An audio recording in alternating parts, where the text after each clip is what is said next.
नमस्कार। आज हम राज्य सरकार की जो संरचना है उसे समझने की कोशिश कर रहे हैं। हमारे पास एक स्रोत सामग्री है, राज्य सरकार के स्तंभ, लेख से एक हिस्सा। जी। और वो कहता है राज्य सरकार मतलब राज्यपाल, मुख्यमंत्री यानी सीएम जी। और विधानसभा।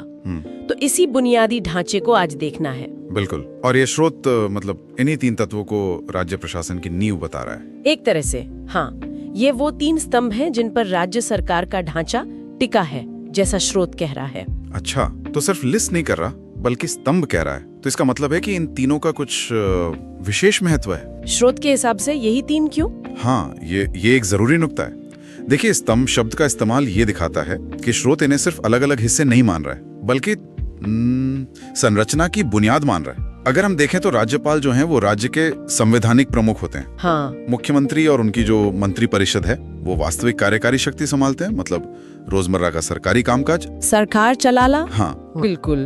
और फिर विधानसभा है जो कानून बनाती है।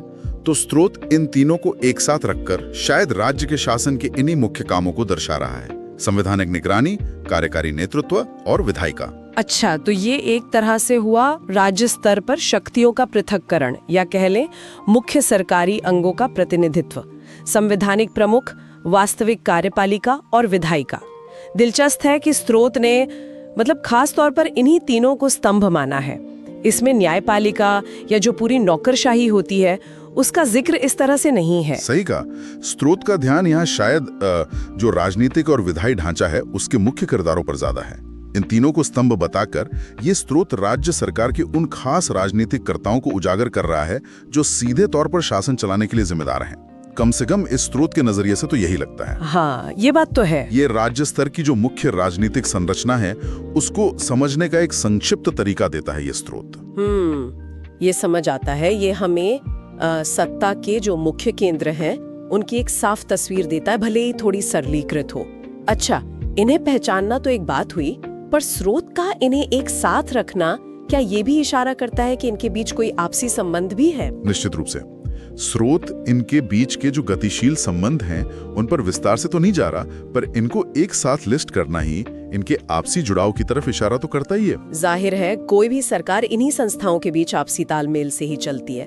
वो तालमेल कभी सहयोग वाला होता है, कभी थोड़ा तनावपूर्ण भी। हाँ, वो तो है। राज्यपाल की संवैधानिक भूमिका और उनकी सहमति, फिर मुख्यमंत्री और मंत्री परिषद द्वारा नीतियों का संचालन, और विधानसभा में कानूनों पर बहस और उनका पास होना, ये सब आपस में जुड़े हुए हैं। स्रोत हमें समीकरण के मुख्य खिलाड़ी बता रहा है बस। तो संक्षेप में कहें तो यह स्रोत हमें राज्य सरकार के तीन मुख्य स्तंभों से परिचित करा रहा है: राज्यपाल, मुख्यमंत्री और विधानसभा।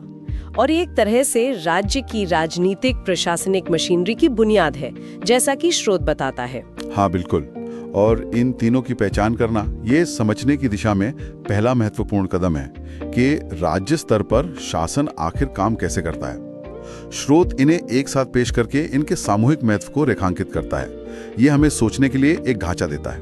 और इसी के साथ हम आज की ये चर्चा यहीं समाप्त करते हैं। स्रोत ने हमें इन तीन स्तंभों के बारे में बताया, पर सोचने वाली बात यह है कि कागज पर बताए गए इन स्तंभों, राज्यपाल, मुख्यमंत्री और विधानसभा के बीच असलियत में शक्ति का संतुलन और आपसी कामकाज कैसा होता होगा?